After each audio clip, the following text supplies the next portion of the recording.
തപസ് ചെയ്യുന്ന പോലെ അപ്പുറത്തുള്ളത് ഇപ്പുറത്തുള്ളത് നോക്കാതെ ഇങ്ങനെ കോൺസെൻട്രേറ്റ് ചെയ്ത് ചെയ്യണമല്ലോ. അപ്പൊ അങ്ങനെ ഒരു മൈൻഡ് സെറ്റിൽ പോകാന്നുള്ളതാണ് റിപ്പീറ്റ് ചെയ്യുമ്പോൾ നമ്മൾ. അതൊന്നും വലിയ പ്രശ്നമുള്ള കാര്യമൊന്നുമല്ല. നമ്മൾ പഠിക്കുന്ന സിലബസിൽ എല്ലാ കാര്യങ്ങളും കവർ ചെയ്യുന്നുണ്ട്.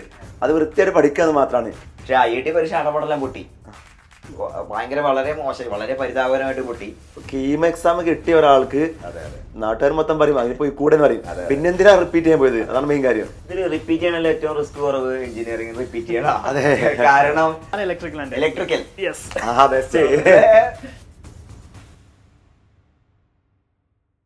ഹലോ എവരിവൺ, എല്ലാവരും സുഖമായിട്ടിരിക്കുന്നു വിചാരിക്കുന്നു. അപ്പോൾ ഒരു എഞ്ചിനീയറിംഗ് ആസ്പിരൻറ്റിൻ്റെ ഏറ്റവും വലിയൊരു ആഗ്രഹമാണ് IITസിൽ അല്ലെങ്കിൽ NITസിൽ പഠിക്കുക എന്നുള്ളത്.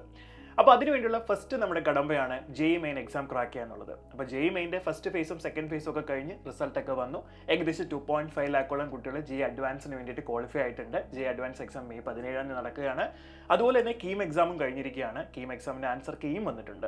അപ്പോൾ ഈ ഒരു സാഹചര്യത്തിൽ നിങ്ങൾക്ക് കുറേ പേർക്ക് നല്ലൊരു പെർസെൻറ്റേജൊക്കെ കിട്ടിയിട്ടുണ്ടായിരിക്കാം, കുറച്ച് പേർക്ക് ഇത്തിരി സങ്കടത്തിലിരിക്കുകയായിരിക്കും അല്ലേ. അപ്പോൾ ഈ ഒരു അവസരത്തിൽ നിങ്ങൾ എന്ത് ചെയ്യണം എന്നുള്ളൊരു കൺഫ്യൂഷനിലാണെങ്കിൽ ആ കൺഫ്യൂഷനൊക്കെ നമുക്കൊന്ന് മാറ്റി പുതിയതായിട്ട് നമുക്ക് എന്തൊക്കെ കാര്യങ്ങൾ ചെയ്യാം, ഇനി എന്തൊക്കെ ഓപ്പർച്യൂണിറ്റീസ് നമുക്കുണ്ട് എന്നുള്ള കാര്യങ്ങളൊക്കെയാണ് നമ്മൾ ഇവിടുന്ന് ഡിസ്കസ് ചെയ്യാനായിട്ട് പോകുന്നത്.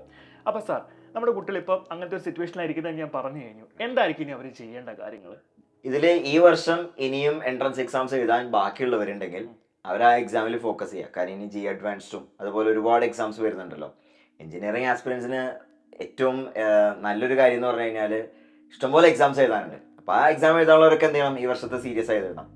ചില ആളുകൾ ഇനി എന്താണ് എക്സാംസ് ഒക്കെ എഴുതി കഴിഞ്ഞിട്ടുണ്ടാവും, അല്ലെങ്കിൽ ചില ആളുകൾ എന്താവും ഇനി എന്തായാലും IIT NIT തന്നെ വേണമെന്നുണ്ടാവും, റിപ്പീറ്റ് ചെയ്യാൻ തീരുമാനിച്ചവരുണ്ടാവും. അങ്ങനെയുള്ളവർ എന്താ ചെയ്യുന്നത് വെച്ചാൽ വേഗം അടുത്തതിനെ കുറിച്ച് ചിന്തിക്കുക എന്നുള്ളതാണ്. അടുത്ത വർഷത്തെ JEE ജനുവരിയിലാണ് വരാൻ പോകുന്നത്. അപ്പോൾ നമ്മൾ വിചാരിക്കുന്ന ഒരു കൊല്ലമില്ല, എത്രയും പെട്ടെന്ന് സ്റ്റാർട്ട് ചെയ്യുക എന്നുള്ളതാണ് അവർ ചെയ്യേണ്ടത്.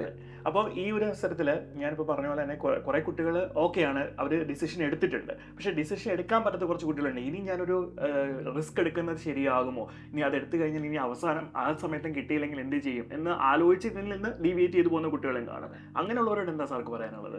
ഇതിൽ റിപ്പീറ്റ് ചെയ്യണല്ലോ ഏറ്റവും റിസ്ക് കുറവ് എഞ്ചിനീയറിംഗ് റിപ്പീറ്റ് ചെയ്യണം. കാരണം ഇഷ്ടം പോലെ എക്സാംസ് ഉണ്ട്. ജനുവരി മുതൽ അങ്ങോട്ട് എക്സാംസ് തുടങ്ങാണ്. JEE ജനുവരിയിൽ വരും. ഇനിയുണ്ട്, നമുക്ക് ക്വിസാറ്റ് ഉണ്ട്, ഇനി ഒരുപാട് എക്സാമ്പിൾ ബാക്കിയുണ്ട്. ആകെ JEE കീമേ കഴിഞ്ഞിട്ടുള്ളൂ. അതെ, മെയിനായിട്ട് ഇപ്പൊ JEE ഉണ്ട്, JEE 2 തവണ എഴുതാം. കീം ഉണ്ട്, കുസാറ്റ് ഉണ്ട്, ബിറ്റ്സ് ഉണ്ട്, VIT ഉണ്ട്, SRM, അമൃത, മറ്റേ ഇഷ്ടം പോലെ എക്സാംസ് ജനുവരി തുടങ്ങും. പിന്നെ അവസാനം വരെ പക്ഷെ മെഡിസിന് ഒറ്റ ദിവസമാണ് ഒരു എക്സാം ആണ് ഏറ്റവും പ്രധാനപ്പെട്ട ഒരു എക്സാം. എഞ്ചിനീയറിംഗ് ആസ്പിരൻസിനെ സംബന്ധിച്ച് അങ്ങനത്തെ ഒരു കൺഫ്യൂഷൻ ഇല്ല. എന്താ ചെയ്യാ, ഇഷ്ടംപോലെ ഓപ്പർച്യൂണിറ്റീസ് ഉണ്ടെന്നാണ്. അങ്ങനെ കൺഫ്യൂഷൻ, അങ്ങനെ ഒരു റിസ്ക് ഇല്ല. നമ്മൾ ആ ദിവസം എന്തെങ്കിലും സംഭവിച്ചാൽ എന്ത് പറ്റും എന്നുള്ളത് ബാക്കപ്പ് ഓപ്ഷൻസ് ഇഷ്ടം പോലെ ഉണ്ട്. ഇപ്പോൾ നമ്മൾ ഇപ്പോൾ IITയിലേക്ക് പോകാൻ എന്നുള്ള തയ്യാറെടുപ്പിലാണ് നമ്മൾ JEE മെയിൻ എക്സാം എഴുതുന്നത്. അപ്പോൾ നമുക്കിനി ആ ലെവലിൽ കുറച്ച് കാര്യങ്ങളൊന്ന് ഡിസ്കസ് ചെയ്യാമല്ലേ സാറേ? അപ്പോൾ IIT എന്ന് പറഞ്ഞ ഡ്രീം, ആ ഡ്രീമിലേക്ക് എത്തിപ്പെടണമെങ്കിൽ നമ്മൾ കുറച്ചൊന്ന് കഷ്ടപ്പെടേണ്ടതായിട്ടുണ്ട്. ഈസി ആയിട്ട് കഷ്ടപ്പെടണം. അപ്പോൾ ഈസി ആയിട്ടുള്ള ടാസ്ക് അല്ലത്. അപ്പം അതിലേക്ക് നമുക്ക് പോകാൻ നമ്മൾ എന്താണ്, ഏത് രീതിയിലാണ് നമ്മൾ തയ്യാറെടുക്കേണ്ടത്? +2 കഴിഞ്ഞ ഒരു കുട്ടി, ഇപ്പോൾ +2 കഴിഞ്ഞ ഒരാൾക്ക് എന്ന് പറഞ്ഞാൽ നമ്മൾ പറഞ്ഞ പോലെ സാധാരണ എപ്പോഴും ഉള്ളത് വെച്ചാൽ റിപ്പീറ്റിങ് ചെയ്താൽ എല്ലായ്പ്പോഴും കിട്ടുമെന്ന് വെച്ചാൽ ഇല്ല. റിപ്പീറ്റ് ചെയ്തു എന്ന് വെച്ചാൽ എന്താ കിട്ടും നിർബന്ധമില്ല. പക്ഷെ എന്ത് ചെയ്യണം, അവരുടെ 100% ഇതിലേക്ക് ഇൻവെസ്റ്റ് ചെയ്യണം. കാരണം അവർ ഈ ഒരു നമുക്ക് പറഞ്ഞു ജനുവരി തന്നെ JEE മെയിൻ എക്സാം വരുന്നുണ്ട്. ആ JEE മെയിൻ എക്സാം ഫസ്റ്റ് ഷിഫ്റ്റിന് അവർ എന്ത് ചെയ്യണം, അത് ക്രാക്ക് ചെയ്യണം. എന്നാൽ മാത്രമല്ലേ അഡ്വാൻസിന് വേണ്ടി പഠിക്കാൻ അവർക്ക് സമയം കിട്ടുള്ളൂ. അല്ലെങ്കിൽ എന്ത് ചെയ്യും, അപ്പോൾ ഇപ്പം ഈ ഒരു A+ സെക്ഷൻ എന്താ ആ ഒരു A+ സെക്ഷൻ അവർ ക്രാക്ക് ചെയ്യുന്നെങ്കിൽ അവർക്ക് മെയിൽ എന്തായി JEE അഡ്വാൻസ് ആയി, അവർ തീരെ സമയമില്ല. അപ്പോൾ ഒരിക്കലും എന്ത് ചെയ്ത് ജനുവരി സെക്ഷന് വേണ്ടി എന്ത് ചെയ്യണം, ഫോക്കസ് ചെയ്യണം. അതിനു വേണ്ടി ഇപ്പം തന്നെ ഇന്ന് മുതൽ പഠിച്ചു തുടങ്ങണം. അതാണ് ഏറ്റവും ഇമ്പോർട്ടൻറ്റ് കാര്യം. അല്ലെങ്കിൽ കുറച്ച് ബുദ്ധിമുട്ടാവും. സാറേ, എനിക്ക് സാറിനോട് അടുത്ത ചോദ്യമുള്ളത്, ഇപ്പം സാറ് കീം നല്ല റാങ്കിൽ ക്രാക്ക് ചെയ്ത ഒരാളാണ്. അതിനുശേഷം സാറ് ഓൺ റിസ്കിൽ വീണ്ടും JEEക്ക് വേണ്ടിയിട്ട് പ്രിപ്പയർ ചെയ്തു, IIT മദ്രാസിൽ പഠിച്ചു. ആ ഒരു ജേർണിയിൽ സാറ് ആ ഒരു ഡിസിഷൻ എടുത്തതിന്റെ പിന്നിലുള്ള കഥകളും അല്ലെങ്കിൽ എങ്ങനെയാണ് അതെ അതിനെ പറ്റി ഒന്ന്, അതായത് ഇപ്പോ കീം എക്സാം കിട്ടിയ ഒരാൾക്ക് നാട്ടുകാർ മൊത്തം പറയും അതിന് പോയി കൂടെ പറയും. പിന്നെ എന്തിനാ റിപ്പീറ്റ് ചെയ്യാൻ പോയത്? അതാണ് മെയിൻ കാര്യം. ഇപ്പൊ എനിക്ക് ഞാൻ 2006 +2 പാസ് ചെയ്തത്. ആ വർഷം കീം എഴുതി അത്യാവശ്യം നല്ല റാങ്ക് കിട്ടി. റാങ്ക് കിട്ടിയെന്ന് വെച്ചാൽ എനിക്കൊരു 400 സംതിങ് ഒക്കെ റാങ്ക് ഉണ്ടായി. പക്ഷെ IIT പരീക്ഷ അടപടലം പൊട്ടി, ഭയങ്കര വളരെ മോശം, വളരെ പരിതാപകരമായിട്ട് പൊട്ടി. പക്ഷെ എനിക്ക് IIT തന്നെ കിട്ടണമെന്ന് ഭയങ്കരമായ ആഗ്രഹം ഉണ്ടായിരുന്നു. അങ്ങനെ ഭയങ്കരമായ പാഷൻ IIT തന്നെ എത്തണമെന്നുണ്ടായിരുന്നു. അപ്പോൾ എന്നെ സ്കൂളിലെ ടീച്ചേഴ്സ് അതുപോലെ നാട്ടുകാർ ബന്ധുക്കളൊക്കെ പറഞ്ഞു മണ്ടത്തരാണ്, ഇനി IITക്ക് വേണ്ടി ഒരു കൊല്ലം കളയുന്ന മണ്ടത്തര, ഓൾറെഡി സീറ്റ് ബെസ്റ്റ് കോളേജിൽ കിട്ടും, അത് ഒഴിവാക്കി പോകണം മണ്ടത്തരാന്നൊക്കെ പറഞ്ഞു. പക്ഷെ ഞാൻ പാരൻസിൻ്റെ അടുത്ത് ഡിസ്കസ് ചെയ്യുമ്പോൾ പാരൻസ് ഭയങ്കര സപ്പോർട്ടീവ് ആയിരുന്നു. അപ്പോൾ അതാണ് ഏറ്റവും ഇമ്പോർട്ടൻ്റ് ആയ കാര്യം. നമ്മൾക്ക് ആക്ച്വലി പാരൻസ് പറയുന്നത്, പാരൻസിൻ്റെ സപ്പോർട്ട് ഉണ്ടെങ്കിൽ, പാരൻസ് നമ്മളെ വിശ്വസിക്കുന്നുണ്ടെങ്കിൽ, അത് പിന്നെ അതിലിപ്പോൾ അപ്പുറം വേറെ ഒന്നും നമുക്ക് വേണ്ട. പാരൻസിൻ്റെ ഒരു ഇതുണ്ട്. പിന്നെ രണ്ടാമത്തെ ഒരു കാര്യം എന്ന് പറഞ്ഞു കഴിഞ്ഞാൽ, ആ സമയത്ത് ഓൺവേർഡ്സ് ആണ് IIT 2 തവണ എഴുതാനേ പറ്റുള്ളൂ. +2 എഴുതുന്ന വർഷം പിന്നെ ഒരു വർഷം കൂടി ചാൻസ് ഉള്ളൂ. അതായത് നമുക്ക് ഈ ഭൂമിയിൽ IIT പോയി പഠിക്കാൻ +2 കഴിഞ്ഞിട്ട് ആ വർഷവും പിന്നത്തെ വർഷം മാത്രമേ JEE ക്രാക്ക് ചെയ്യാനുള്ള ഓപ്ഷൻ ഉള്ളൂ. ഒരു ഓപ്ഷൻ കൂടി ഉണ്ട്, അത് വേസ്റ്റ് ആക്കി കളയാൻ പാടില്ലല്ലോ. അപ്പോൾ ആ ഒരു ഓപ്ഷൻ ഉള്ളതുകൊണ്ട് എന്ത് ചെയ്തു, ധൈര്യമായിട്ട് അതിനെ പോകാന്ന് വിചാരിച്ചു. പിന്നെ എന്താ വെച്ചാൽ ഇഷ്ടംപോലെ എക്സാംസ് ഉണ്ടല്ലോ, ബാക്കപ്പുകളും കാര്യങ്ങളൊക്കെ ഉണ്ട് എന്നുള്ള ധൈര്യത്തിൽ തന്നെ പോവുക ചെയ്തത്. അതാണ് ഉണ്ടായത്. അതെ, ഇപ്പം നമ്മൾ 3 പേരും എന്താ പ്രൊഫഷണലായിട്ട് നമ്മൾ നോക്കുവാണെങ്കിൽ എഞ്ചിനീയേഴ്സ് ആണ്. പക്ഷെ ഇപ്പം നമ്മൾ ടീച്ചിങ്ങിലാണ് ഇരിക്കുന്നത്. അപ്പോൾ അത് സാറ് ഇലക്ട്രിക്കൽ, ഞാൻ ഇലക്ട്രിക്കൽ. Electrical yes, mechanical. ആ സമയത്ത് മൊത്തം റോയൽ മെക്ക ആയിരുന്നു. മെക്കാനിക്കൽ ഒരു ബൂം തന്നെയായിരുന്നു ആക്ച്വലി. അപ്പൊ ഞാൻ പറഞ്ഞു വന്നത്, അപ്പൊ കുട്ടികൾ ഇപ്പൊ ആലോചിക്കുന്നുണ്ട് നമ്മളെല്ലാവരും എഞ്ചിനീയേഴ്സ് ആണ്, പക്ഷെ എന്തുകൊണ്ട് നമ്മൾ ടീച്ചിങ് പ്രൊഫഷനിലേക്ക് വന്നു എന്നുള്ളൊരു കൺഫ്യൂഷൻ അവർക്ക് ഉണ്ടായിരിക്കാം. ശരിക്കും പറഞ്ഞാൽ എഞ്ചിനീയറിംഗ് പഠിക്കുന്ന ഒരു ആളെ പറ്റി, അല്ലെങ്കിൽ ആ ഒരു പ്രൊഫഷൻ ചൂസ് ചെയ്ത ഒരാൾക്ക് ഇഷ്ടം പോലെ ഓപ്പർച്യൂണിറ്റീസ് ഉണ്ട് അല്ലേ. പക്ഷേ ഓപ്പർച്യൂണിറ്റി എന്ന് പറയുമ്പോൾ നമ്മൾ ഇപ്പോൾ IIT പഠിച്ചാലും NIT പഠിച്ചാലും നമ്മൾ ഏത് പ്രൊഫഷൻ എടുത്താലും നമുക്ക് അവിടെ ഒരു വാല്യൂ ഉണ്ട്. ശരിക്കും ഒരു മാർക്ക് നമ്മളിവിടെ സെറ്റ് ചെയ്തിട്ടാണ് ഇറങ്ങുന്നത് അല്ലേ. അപ്പോൾ കരിയർ ഓപ്ഷൻസ് ഒരുപാടുണ്ട്. എന്താണ് സാറ് ആ കരിയർ ഓപ്ഷൻസിനെ പറ്റി? എഞ്ചിനീയർ ആയിട്ട് ജോലി ചെയ്തില്ലേ? ചെയ്തു. നമ്മളൊക്കെ എഞ്ചിനീയർ ആയിട്ട് ജോലി ചെയ്തിട്ട് പിന്നെ ഇതിലേക്ക് വന്നതാണ്. ഓപ്ഷൻസ് ഒരുപാടുണ്ട്. ഓഫ് കോഴ്സ് ഓപ്ഷൻസ് ഇപ്പോൾ എഞ്ചിനീയറിംഗ് ഫീൽഡിൽ തന്നെ ഒരുപാട് ഓപ്ഷൻസ് ഉണ്ട്. അപ്പോൾ അത് മെക്കാനിക്കൽ പഠിച്ച ആൾക്കാർ മെക്കാനിക്കലിന് പോകണമെന്നില്ല. പക്ഷെ മെക്കാനിക്കൽ പഠിച്ച ഇപ്പം എൻ്റെ കൂടെ പഠിച്ച കുറേ ആൾക്കാർ മെക്കാനിക്കൽ പഠിച്ച് അവർ ചെയ്യുന്ന ജോബ് CS ആയിരിക്കും. ഓക്കെ, അത് മെക്കാനിക്കൽ പഠിച്ച ആൾക്ക് മെക്കാനിക്കൽ തന്നെ ജോബ് ചെയ്യാൻ ഒരു നിർബന്ധമല്ല. അവർ കിട്ടുന്ന പ്ലേസ്മെന്റ് ഏതാണോ അവരെന്ത് ചെയ്യും, ആ ഫീൽഡിൽ എക്സ്പെർട്ടൈസ് ചെയ്ത് പോകും. ഓക്കെ, അതുപോലെ തന്നെ ഇപ്പോൾ നമ്മളെ എഞ്ചിനീയേഴ്സിൻ്റെ പ്രത്യേകത വെച്ചാൽ എഞ്ചിനീയേഴ്സ് മാത്രമല്ല, വേറെ കുറേ ജോബ്സ് ഉണ്ട്. കളക്ടർ ആവുന്നുണ്ട്, അങ്ങനെ പിന്നെ MBA IIM MBA എടുക്കുന്നുണ്ട്. എല്ലാ എഞ്ചിനീയേഴ്സ് തന്നെയാണ്. ഓക്കെ, അപ്പോൾ എഞ്ചിനീയേഴ്സ് എന്ന് പറഞ്ഞാൽ ശരിക്കും പറഞ്ഞാൽ BTech എന്ന് പറഞ്ഞാൽ ചില്ലറ കാര്യമൊന്നുമല്ല. അത് കുറച്ചധികം കഷ്ടപ്പാടാണ്. അത് ഏത് കോളേജിലാണ് കുറച്ചധികം കഷ്ടപ്പാടാണ്. പിന്നെ മക്കളെപ്പോഴും ചോദിക്കുന്ന ഡൗട്ടാണ്, അപ്പോൾ നമ്മൾ പഠിക്കുന്ന സിലബസ് എല്ലാം സെയിം ആണ്. അപ്പോൾ മെക്കാനിക്കൽ കേസ് പറഞ്ഞാൽ മെക്കാനിക്കൽ സിലബസ് എല്ലാം കംപ്ലീറ്റ്ലി സെയിം ആണ്. അത് NIT ആണെങ്കിലും IIT ആണെങ്കിലും CET ആണെങ്കിലും ഏത് കോളേജാണെങ്കിലും Tier 3 കോളേജ് സിലബസ് സെയിം ആണ്, പഠിക്കുന്ന എല്ലാം സെയിം ആണ്. പിന്നെ എന്തിനാ IIT പഠിക്കുന്നത്? സിലബസ് എല്ലാ കോളേജിലും ഓരോരോ സെയിം ഒക്കെയാണ്. ചെറിയ വ്യത്യാസങ്ങളൊക്കെ ഉണ്ടാവും. കരിക്കുലം ഡിസൈൻ ചെയ്യുന്നതിനനുസരിച്ച് വ്യത്യാസങ്ങളൊക്കെ ഉണ്ടാവും. എല്ലാ കോളേജുകളിലും ഈ പറഞ്ഞ എഞ്ചിനീയറിംഗ് കരിക്കുലം എന്ന് പറഞ്ഞാൽ ഫസ്റ്റ് പ്രിൻസിപ്പിൾസ് ഒക്കെ പഠിപ്പിക്കുന്നുണ്ടാവും. അത് കാലാകാലങ്ങളായിട്ട് മേ ബി ഒരു 50 years ബാക്ക് സിലബസ് ഇപ്പോഴത്തെ സിലബസ് തമ്മിൽ ഭയങ്കരമായ വ്യത്യാസമൊന്നും ഉണ്ടാകാൻ പോണില്ല. പക്ഷെ നമ്മൾ IIT പോകണമെന്ന് പറയുന്നത് എൻ്റെ ഒരു പെർസ്പെക്റ്റീവ് എന്ന് വെച്ച് കഴിഞ്ഞാൽ, നമ്മൾ ഈ ടോപ്പ് ഇൻസ്റ്റിറ്റ്യൂട്ട് എത്തിക്കഴിഞ്ഞാൽ we will be among the brightest അല്ലെങ്കിൽ smartest people of this country. അപ്പോൾ നമ്മളെ ചുറ്റുള്ള ആളുകൾ ഏറ്റവും ബെസ്റ്റ് ആളുകളായിരിക്കുമ്പോൾ നമുക്ക് അവിടെ നിന്ന് കിട്ടുന്ന ആ ഒരു കോൺഫിഡൻസ്, നമുക്ക് ആ ക്യാമ്പസിൽ നിന്ന് കിട്ടുന്ന റിസോഴ്സസ്, നമുക്ക് അവിടെ നിന്ന് കിട്ടുന്ന നെറ്റ്വർക്കിംഗ് ഓപ്പർച്യൂണിറ്റി ഒക്കെ ഉപയോഗിച്ചിട്ട് നമുക്ക് ശരിക്കും എന്താണ് നമ്മുടെ ട്രൂ പാഷൻ എന്ന് ഫിഗർ ഔട്ട് ചെയ്യാനും അതിലെത്തിപ്പെടാനുള്ള ഒരു ഓപ്പർച്യൂണിറ്റി സത്യം പറഞ്ഞാൽ ഈ ക്യാമ്പസുകൾ തരും. ഓഫ് കോഴ്സ് വേറെ ഇൻഫ്രാസ്ട്രക്ചറും മറ്റ് ഫെസിലിറ്റീസ് ഒക്കെ ഉണ്ടെങ്കിലും എൻ്റെ ഒരു പെർസ്പെക്റ്റീവ് എന്ന് പറഞ്ഞു കഴിഞ്ഞാൽ ക്യാമ്പസ് പ്ലേസ്മെന്റ് മറ്റേതൊക്കെ ഉണ്ടെങ്കിൽ തന്നെയും എൻ്റെ പെർസ്പെക്റ്റീവ് എന്ന് പറഞ്ഞാൽ നമ്മൾ ഈ ക്യാമ്പസിൽ എത്തിക്കഴിഞ്ഞാൽ അവിടെ നമുക്ക് കിട്ടുന്ന ഒരു കോൺഫിഡൻസും റിസോഴ്സും ഒക്കെ ഉപയോഗിച്ച് നമ്മുടെ ട്രൂ പാഷൻ എന്താണെന്ന് ഫിഗർ ഔട്ട് ചെയ്ത് അതിലേക്ക് പോകാനുള്ളൊരു സാധ്യത അവിടെ ഉണ്ടെന്നുള്ളത് പറഞ്ഞാൽ നമ്മളെല്ലാവരും അങ്ങനെ തന്നെയാണ്. സാധാരണ ഇപ്പം നമ്മുടെ കസിൻസ് അല്ലെങ്കിൽ നമ്മുടെ പേരൻസ് പറയും, നിങ്ങൾ +2 കഴിഞ്ഞ് എഞ്ചിനീയറിംഗിന് പോകും എന്നുള്ള രീതിയിലായിരിക്കും മിക്ക കുട്ടികളും എൻട്രൻസിന് വേണ്ടിയിട്ട് പ്രിപ്പയർ ചെയ്ത് വരുന്നത്. ഇപ്പൊ +2 പഠിക്കുന്ന ആളുകൾക്ക് എന്താ എഞ്ചിനീയറിംഗ്, എന്ത് ബ്രാഞ്ച് ആണെന്നൊന്നും ഐഡിയ ഉണ്ടാവില്ല. ഇപ്പൊ ഞാൻ ഇലക്ട്രിക്കൽ എഞ്ചിനീയറിംഗ് എടുത്ത സമയത്ത് എനിക്ക് ഇലക്ട്രിക്കൽ എഞ്ചിനീയറിംഗ് എന്താണെന്നൊന്നും ഐഡിയ ഇല്ല. ഞാൻ എന്താണ് ഫിസിക്സ് കെമിസ്ട്രി മാത്സ് അറിയാം അല്ലെ, ഫിസിക്സ് കെമിസ്ട്രി മാത്സിന്റെ കണ്ടിന്യൂഷൻ ആയിരിക്കും അവിടെ ഉണ്ടാവാന്ന് അറിയാം. അത് പല പല മിക്സ്ചർ ആയിരിക്കും അവിടെ ഉണ്ടാവുക, പല ബ്രാഞ്ചുകൾ എന്ന് പറഞ്ഞു കഴിഞ്ഞാൽ. പക്ഷെ അവിടെ എത്തുമ്പോൾ നമുക്ക് സ്വാഭാവികമായിട്ട് അത് പഠിക്കും. ഞാൻ റോയൽ മെക്ക് കേട്ടോ,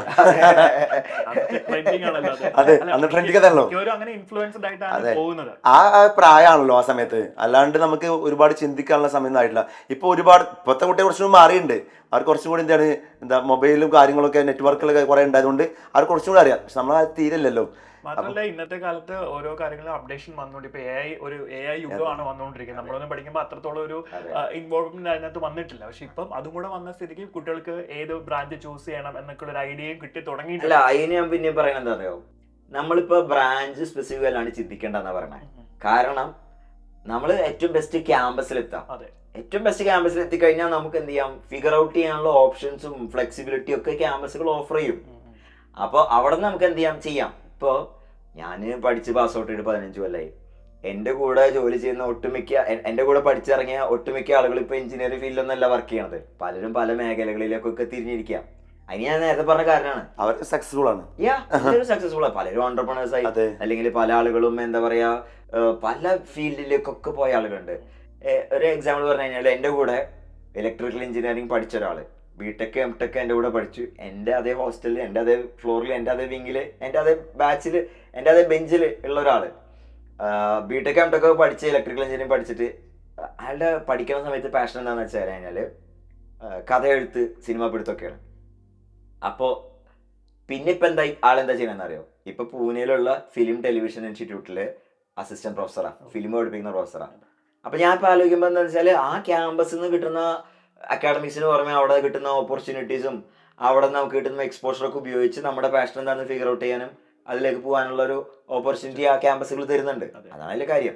ഇന്ത്യയിലെ തന്നെ ഏറ്റവും മികച്ച ആൾക്കാർ കൂടെ നമ്മൾ നിൽക്കുന്നത്. അതെ അതെ, അവിടെ മുല്ലപ്പൂപ്പൊടി അതിനെ മെയിൻ അതന്നെയാണ്.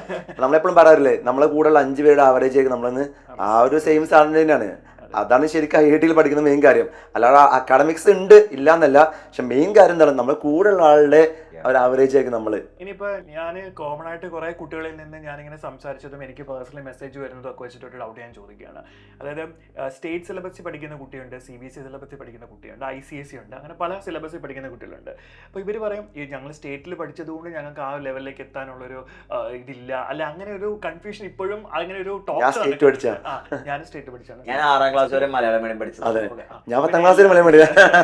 അപ്പൊ അതിൽ പ്രസക്തി ഇല്ല എന്നുള്ളത് തന്നെയാണല്ലോ. ഇല്ല, കാരണം വെച്ചാല് അതൊന്നും വലിയ പ്രശ്നങ്ങൾ കാര്യമൊന്നുമല്ല. നമ്മൾ പഠിക്കുന്ന സിലബസിൽ എല്ലാ കാര്യങ്ങളും കവർ ചെയ്യുന്നുണ്ട്. അത് വൃത്തിയായിട്ട് പഠിക്കാന്ന് മാത്രമാണ്. ഇനി ഇതുവരെ പഠിച്ചില്ലെങ്കിൽ ഇനി പഠിക്കാന്ന് മാത്രമാണ്. ഇനി ഇതുവരെ പഠിച്ചത് നമുക്ക് ഇനി ഒന്നും ചെയ്യാൻ പറ്റില്ല. ഇനി എന്ത് ചെയ്യുക, വൃത്തിയായിട്ട് പഠിക്കുക. ഒരു കൊല്ലം റിപ്പീറ്റ് ചെയ്യാൻ ഉദ്ദേശിക്കുന്നെങ്കിൽ എന്ത് ചെയ്യുക, ആ ഒരു കൊല്ലം കറക്റ്റായിട്ട് എന്ത് ചെയ്യുക, അതിന് ഫോക്കസ് ചെയ്യാന്ന് മാത്രമേ, വേറെ ഒന്നുമില്ല. സാർ ഇപ്പൊ IIT അതുപോലെ NIT ഈ 2 ടേമുകളാണ് ഏറ്റവും കൂടുതൽ കേൾക്കുന്നത്. അപ്പൊ ആസ്പിരന്റ് അതുപോലെ എഴുതി കയറാൻ ഇവർക്ക് ഈ 2 കാര്യങ്ങളാണ് എപ്പോഴും ഉള്ളത്. അപ്പൊ ഇവർ തമ്മിലുള്ള ഡിഫറൻസ് എന്താണ്? എന്തുകൊണ്ടാണ് IIT ഓവർ NIT എന്നുള്ള രീതിയിൽ വരുന്നത്? IIT എന്ന് പറഞ്ഞത് ഇന്ത്യയിലെ ടയർ 1 ഏറ്റവും ബെസ്റ്റ് ലെവൽ കോളേജാണ്. അത് ഒരു 60-70 വർഷം മുന്നേ സ്റ്റാർട്ട് ചെയ്തിട്ടുള്ളത്. അത് മാത്രമല്ല, ഇൻഡിപെൻഡൻസിന് ശേഷം നമ്മൾ വേറെ ഫോറിൻ കൺട്രീസ് ഒക്കെ, ഇപ്പോൾ ഉദാഹരണത്തിന് ഞാൻ IIT മദ്രാസ് പഠിച്ചത്. IIT മദ്രാസ് അന്നത്തെ വെസ്റ്റ് ജർമ്മനിന്റെ സഹായത്തോടു കൂടി തുടങ്ങിയ ക്യാമ്പസാണ്. അപ്പൊ വെസ്റ്റ് ജർമ്മനി എന്നൊക്കെ ആ സമയത്ത് ഏറ്റവും ടെക്നോളജിയിൽ ഏറ്റവും മികച്ച ഒരു രാജ്യമാണല്ലോ. അപ്പൊ അവരാണ് അവിടുത്തെ അക്കാഡമിക്സ് അല്ലെങ്കിൽ അവിടുത്തെ വർക്ക്ഷോപ്പ് അങ്ങനത്തെ കാര്യങ്ങളൊക്കെ അവർ സെറ്റപ്പ് ചെയ്തത്. അതുപോലെ ഓരോ കൺട്രീസ് ഹെൽപ്പ് ചെയ്തിട്ടൊക്കെയാണ് IITs അന്ന് തുടങ്ങിയിട്ടുണ്ടായിരുന്നത്. NITs പിന്നീട് എന്താ വെച്ചാൽ റീജിയണൽ എഞ്ചിനീയറിംഗ് കോളേജുകൾ പിന്നെ എന്ത് ചെയ്തു, റീബ്രാൻഡ് ചെയ്ത് ആ ഒരു ലെവലിലേക്ക് ആക്കിയതാണ്. അപ്പൊ ഓഫ് കോഴ്സ് IIT തന്നെയാണ് അതിന് ഫസ്റ്റ് ലെവല്. പിന്നെ അതിന് താഴെ NITകളുണ്ട്. അപ്പൊ നമ്മുടെ രാജ്യത്തെ ഒരു കുഴപ്പം എന്താണെന്ന് വെച്ച് കഴിഞ്ഞാല് 140 കോടി ജനങ്ങളുണ്ട്. 140 കോടി ജനങ്ങൾക്ക് ഒരു 50,000 കോളേജൊക്കെ ആകെ ഉണ്ടാവുള്ളൂ, ഒരു 1000 യൂണിവേഴ്സിറ്റി ഒക്കെ ഉണ്ടാവുള്ളൂ. പക്ഷെ ടോപ്പ് ഇൻസ്റ്റിറ്റ്യൂഷനുകൾ വളരെ കുറച്ചെങ്കിലും അതൊക്കെ വേൾഡ് ക്ലാസ് ഇൻസ്റ്റിറ്റ്യൂഷൻസ് ആണ്. അപ്പൊ എല്ലാവർക്കും IITയിൽ എത്താനൊന്നും പറ്റണമെന്നില്ല. കാരണം IITയിൽ ആകെ ഒരു 18,000 സീറ്റ് ഇപ്പോൾ ഉള്ളൂ. അപ്പൊ IITകളും NITകളും ഒക്കെ നോക്കുകയാണെങ്കിൽ നമുക്ക് എന്താ എത്തിപ്പെടാൻ പറ്റുന്നത് തന്നെ ഉള്ളൂ. അപ്പൊ IITകളുണ്ട്. നമ്മുടെ സെക്കൻഡ് ഓപ്ഷൻ ആയിട്ട് എന്തുണ്ട്, NITകളുണ്ട്. NITകളും എന്താണ് ഈക്വലി ഗുഡ് തന്നെയാണ്. ഒട്ടുമിക്ക ചില കോഴ്സുകളൊക്കെ ചിലപ്പോൾ ചില IITകളെക്കാൾ നല്ലത് എന്തായിരിക്കും, NITകളുണ്ടാവും. അപ്പൊ അങ്ങനെയൊക്കെ ഉണ്ട്. പക്ഷെ IIT തന്നെ വേണമെന്ന് നമുക്ക് വിചാരിക്കാൻ പറ്റില്ല. കാരണം ലിമിറ്റഡ് നമ്പർ ഓഫ് സീറ്റേ ഉള്ളൂ. എന്താ പറയുക, NIT കിട്ടിയാലും ഇപ്പോൾ NIT കിട്ടി. ഇപ്പൊ എൻ്റെ വൈഫ് NIT കാലിക്കറ്റ് പഠിച്ചതാണ്. പിന്നെ വേണ്ട MTechന് IIT മദ്രാസിൽ പോയി. നമുക്ക് പിന്നെ വേണമെങ്കിൽ മാസ്റ്റേഴ്സിനും ഒക്കെ പോവാം. അങ്ങനെ ഒരു ഓപ്ഷനും കൂടെ ഉണ്ട്. ഇപ്പൊ BTech നമുക്ക് ഇപ്പൊ കിട്ടിയില്ലെങ്കിൽ പോലെ MTechന് ഗേറ്റ് എഴുതി നമുക്ക് IITയിൽ ജോയിൻ ചെയ്യാനുള്ള ഓപ്ഷൻസും ഉണ്ട്. അപ്പം ഇനി ആ ക്യാമ്പസിൽ എത്താന്ന് മാത്രമാണ്. ആ ക്യാമ്പസിൽ എത്താനാണ്. +2 കഴിഞ്ഞിട്ട് നമ്മൾ ഏറ്റവും ഫ്രൂട്ട്ഫുൾ ഇയേഴ്സ് എന്ന് പറഞ്ഞാൽ ഒരു 4 വർഷത്തെ അണ്ടർ ഗ്രാജുവേറ്റ് അല്ലെങ്കിൽ 5 വർഷത്തെ ഒരു അണ്ടർ ഗ്രാജുവേറ്റ് സമയം ഉണ്ടല്ലോ. ആ സമയം നമ്മൾ ഏറ്റവും ബെസ്റ്റ് ടൈം. ആ സമയത്ത് നമുക്ക് ഏറ്റവും നല്ല എക്സ്പോഷർ കിട്ടണം, ഏറ്റവും നല്ല റിസോഴ്സ് കിട്ടണം, നമുക്ക് എല്ലാം എക്സ്പെരിമെന്റ് ചെയ്യാനുള്ള ചാൻസ് കിട്ടണം. അക്കാഡമിക്സിന് പുറമെ വേറെ എന്തൊക്കെ ഉണ്ടോ അതൊക്കെ ട്രൈ ഔട്ട് ചെയ്യാനുള്ള ചാൻസ് കിട്ടണം.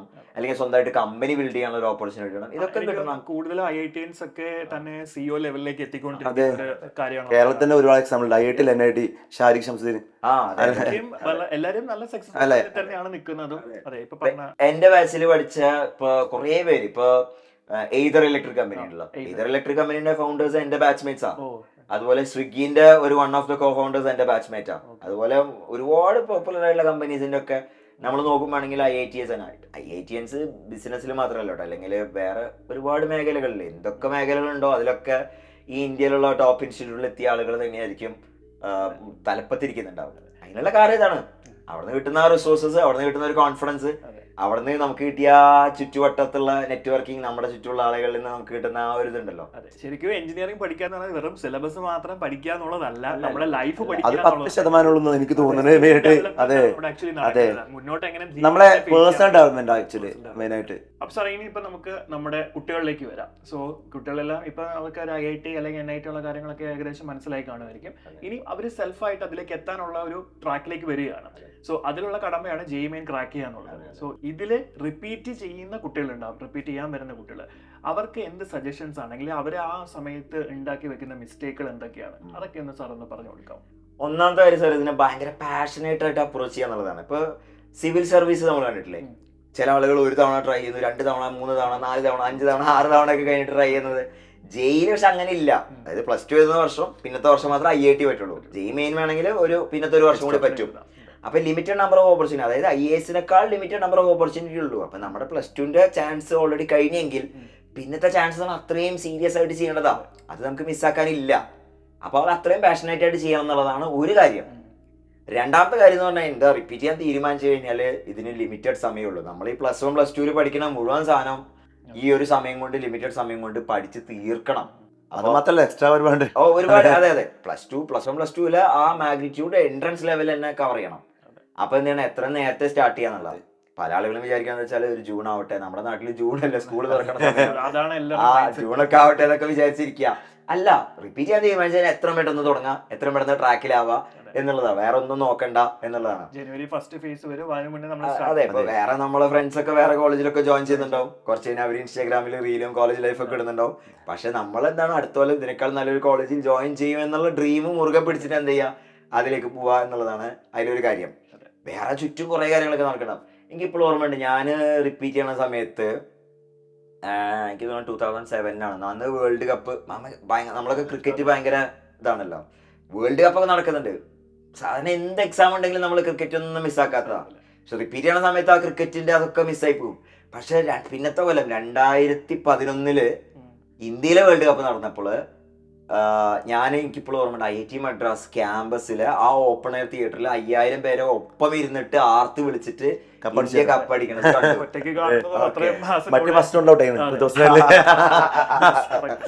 അപ്പൊ നമുക്കെന്താ വെച്ചാൽ നമ്മളിപ്പോ കുറച്ച് സാക്രിഫൈസ് ഒക്കെ ചെയ്യേണ്ടി വരും, പല കാര്യങ്ങളും സാക്രിഫൈസ് ചെയ്യേണ്ടി വരും. ചിലപ്പോ വീട്ടിൽ നിന്ന് മാറി നിൽക്കേണ്ടി വരും, ഹോസ്റ്റലിൽ നിൽക്കേണ്ടി വരും. ഞാനൊക്കെ റിപ്പീറ്റ് ചെയ്യണ സമയത്താണ് ആദ്യമായിട്ട് ഹോസ്റ്റലിൽ പോയി നിൽക്കണമൊക്കെ. അപ്പോൾ അതൊക്കെ ചെയ്യേണ്ടി വരും. ആ സാക്രിഫൈസിന് തയ്യാറാവണം, മാനസികമായിട്ട് ഇത് തയ്യാറെടുക്കണം. നേരത്തെ പറഞ്ഞ പോലെ അങ്ങനത്തെ റിസ്കുകളില്ല. റിസ്ക് എന്ന് വെച്ചാൽ എഞ്ചിനീയറിംഗിൽ റിപ്പീറ്റ് ചെയ്യുമ്പോൾ ഇഷ്ടംപോലെ ഓപ്പർച്യൂണിറ്റികളുണ്ട്. ഒന്നല്ലെങ്കിൽ അടുത്ത ഓപ്ഷൻസ് നമുക്ക് ഓപ്പൺ ആയിട്ട് ഉണ്ടാവും എന്നുള്ളതാണ്. പിന്നെ നമ്മൾ JEE എന്ന് പറഞ്ഞത് ഭയങ്കര ഫാസ്റ്റ് ആയിട്ട് ഇവോൾവ് ചെയ്തുകൊണ്ടിരിക്കുക. അതായത് ക്വസ്റ്റ്യൻ്റെ ഡിഫിക്കൽറ്റി മാറിക്കൊണ്ടിരിക്കുന്ന, പാറ്റേൺ സ്റ്റൈല് മാറിക്കൊണ്ടിരിക്കുന്നു, ക്വസ്റ്റ്യൻ്റെ വേർഡിങ് മാറിക്കൊണ്ടിരിക്കുന്നു. അപ്പോൾ എന്താ വെച്ചാൽ നല്ല ക്വസ്റ്റ്യൻസ് തന്നെ ചെയ്യണം. ഇപ്പോൾ പ്രീവിയസ് ഇയർ ക്വസ്റ്റ്യൻ തന്നെ അത്യാവശ്യം ഇഷ്ടം പോലെ ഉണ്ട്. ഇപ്പൊ ഞാനൊക്കെ പഠിക്കുന്ന സമയത്ത് മെറ്റീരിയൽ സംഘടിപ്പിക്കുക എന്നുള്ളതാണ് വലിയൊരു സംഭവം. ഇപ്പൊ കുട്ടികളെ സംബന്ധിച്ചിടത്തോളം നല്ല പ്രീവിയസ് ഇയർ ക്വസ്റ്റ്യൻ നല്ലതുണ്ട്. ഇപ്പൊ നമ്മളൊക്കെ മെറ്റീരിയൽ ഉണ്ടാക്കിയിരിക്കുന്നത് സാർ പ്രീവിയസ് ഇയർ ക്വസ്റ്റ്യനിൽ തന്നെ ഫോക്കസ് ചെയ്തിട്ട് അല്ലെ. ഇപ്പൊ നമ്മള് മാത്സ് മെറ്റീരിയൽ എടുത്ത് നോക്കി കഴിഞ്ഞാല് 2026 ക്വസ്റ്റ്യൻസ് ഉൾപ്പെടെ അല്ലെ അത് കയറി വന്നിട്ടുണ്ടാവും. അതേ ഉള്ളൂ. പറയുന്നുണ്ട് സാർ, നമ്മൾ ക്ലാസ് ഇപ്പൊ കഴിഞ്ഞ ദിവസം തന്നെ എനിക്ക് മെസ്സേജ് അയച്ചു, എക്സാക്ട് നമ്മുടെ ക്ലാസ് ചെയ്യിച്ച അതേ LMRP ഡിസ്കസ് ചെയ്യുന്നത് പാറ്റേൺ ഓഫ് ക്വസ്റ്റ്യൻസ് ചോദിച്ചിട്ടുണ്ട്. അപ്പൊ നല്ല മെറ്റീരിയൽ വേണം, നല്ലൊരു സിസ്റ്റം വേണം. ആ സിസ്റ്റത്തിന്റെ ഭാഗമായിട്ട് മുന്നോട്ട് പോവാ എന്നുള്ളതാണ് ഇതിൽ കാര്യം.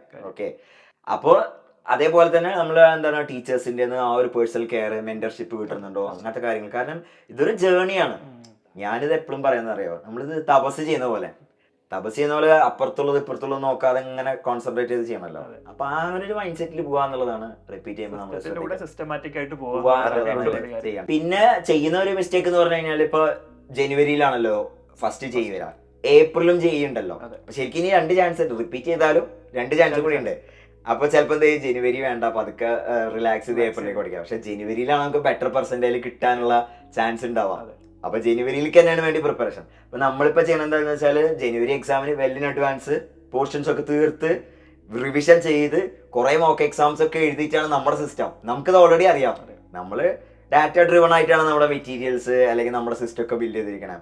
ഇപ്പൊ ജനുവരി എക്സാം ആണ് ഏറ്റവും ബെസ്റ്റ് നമുക്ക് അറിയാവുന്നതുകൊണ്ട് അതിന് വേണ്ടിയിട്ട് നമ്മൾ ഡിസംബറിൽ നമ്മൾ പോർഷൻ തീർക്കും. ഡിസംബറിന് മുന്നേ തന്നെ നമ്മൾ പോർഷൻ തീർത്ത് റിവിഷൻ ചെയ്ത് നമ്മൾ എന്ത് ചെയ്യും, എക്സാംസ് ഒക്കെ എഴുതിട്ട് ചെയ്യാം. ഏപ്രിലിൽ പിന്നെ ബോണസ് ആയിട്ട് എടുക്കണം. ബോണസ് നമ്മൾ ജനുവരിയിലെ ക്വസ്റ്റ്യൻസും എല്ലാം ഡീറ്റെയിൽ ആയിട്ട് അതൊരു റിവിഷൻ മാത്രമാണ്. അവിടെ തൊട്ടല്ല പ്രിപ്പറേഷൻ. ഇതിലെ ബെസ്റ്റ് എടുത്തിട്ടാണ് നമ്മുടെ റാങ്ക് വരിക. അപ്പൊ 2 ചാൻസ് ഉണ്ട്. റിപ്പീറ്റ് ചെയ്യുന്ന സംബന്ധിച്ച് 2 ചാൻസ് ഉണ്ട്. പക്ഷെ ആദ്യത്തെ ചാൻസിന്റെ മുന്നിൽ കണ്ടിട്ട് തന്നെ എന്താ പോകണം. പിന്നെ വേറൊരു മിസ്റ്റേക്ക് എന്ന് പറഞ്ഞാല് ഇപ്പൊ NCERT സിലബസ് സ്കൂളിൽ പഠിച്ചിട്ടുണ്ടാവും. മാത്തമാറ്റിക്സ് എന്ന് പറഞ്ഞ സംഭവം ഭയങ്കര ഇമ്പോർട്ടന്റ് സബ്ജക്റ്റാണ്. എഞ്ചിനീയറിംഗിന് പോയി കഴിഞ്ഞാൽ നമുക്കറിയാലോ ഒരു 80-90% മാത്സ് തന്നെയാണ്. അതെ, കാരണം റിയൽ വേൾഡ് പ്രോബ്ലംസ് നമ്മൾ മാത്തമാറ്റിക്സ് ഉപയോഗിച്ച് മോഡൽ ചെയ്യുന്നു, സോൾവ് ചെയ്യുന്നു. അതാണ് എഞ്ചിനീയറിംഗ് നടക്കുന്നത്. അപ്പൊ മാത്സ് NCERT ലെവലും JEE ലെവലും കമ്പയർ ചെയ്യുമ്പോൾ ഭയങ്കര വ്യത്യാസമുണ്ട്, മറ്റു സബ്ജക്റ്റുകളും വ്യത്യാസമുണ്ട്. അപ്പൊ മാത്സ് കുറച്ചും കൂടി സമയത്ത് പ്രോബ്ലം ചെയ്ത് പഠിക്കണം. ചിലപ്പോൾ സ്കൂളിലൊന്നും അവരെ അങ്ങനെ പല ആളുകളും അങ്ങനെ പഠിച്ചിട്ടുണ്ടാവില്ല. സ്കൂളിൽ ചിലപ്പോൾ ബോർഡ് എക്സാമിന് വേണ്ടി പഠിച്ചിട്ടുണ്ടാവും.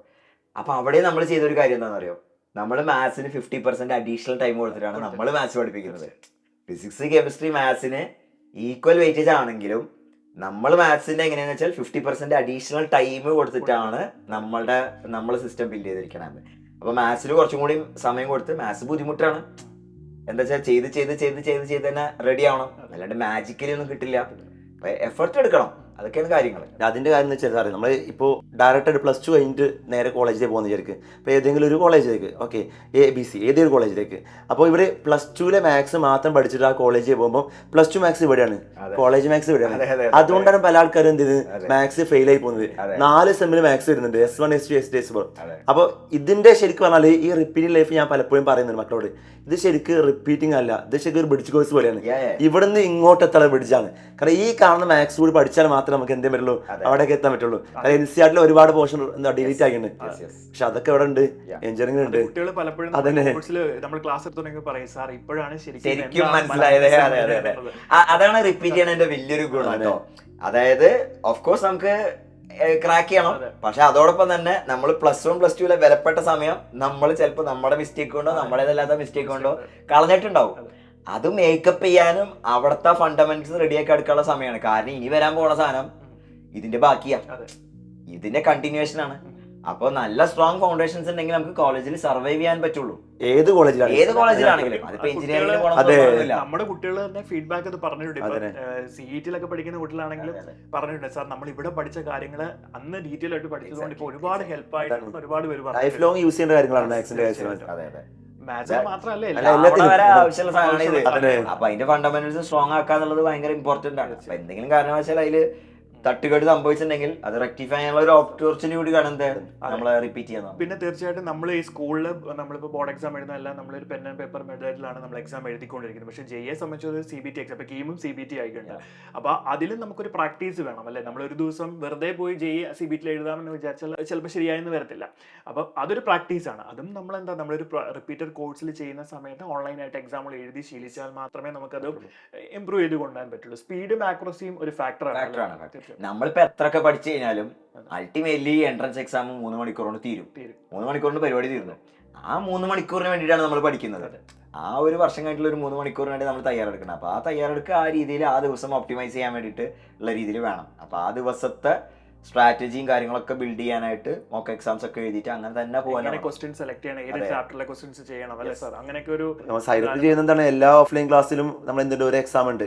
അവരെ എക്സാം എഴുതി എല്ലാ ഓഫ്ലൈൻ ക്ലാസ്സിലും അവർക്ക് എന്തൊരു എക്സാം ഉണ്ട്. അവരോട് എന്ത് ചെയ്യും, അവർ എക്സാം എഴുതി പ്രാക്ടീസ് ചെയ്ത് അത് മെയിൻ കാര്യമാണ്. എഴുതി റെഡി ആവാന്നുള്ളതാണ് മെയിൻ കാര്യം. മാത്രമല്ല ഇപ്പോൾ ഓൺലൈൻ കുട്ടികളാണെങ്കിൽ തന്നെ അവർക്ക് ഇൻഫിനിറ്റ് പ്രാക്ടീസ് എന്നൊരു ഓപ്ഷൻ ഉണ്ട്. അതായത് ക്വസ്റ്റ്യൻസ് നമുക്ക് കസ്റ്റമൈസ് ചെയ്ത് സെൽഫായിട്ട് തന്നെ നമുക്ക് എക്സാം പോലെ ഉണ്ടാക്കിയതിന് ശേഷം medium level of questions, hard level, അങ്ങനെ നമുക്ക് പ്രാക്ടീസ് ചെയ്യുന്ന ഒരു ഓപ്ഷനും കൂടി ഉണ്ട്. ഓക്കെ, അപ്പൊ അതൊക്കെ ശരിക്കും പറഞ്ഞാൽ അവരെ വല്ലാതെ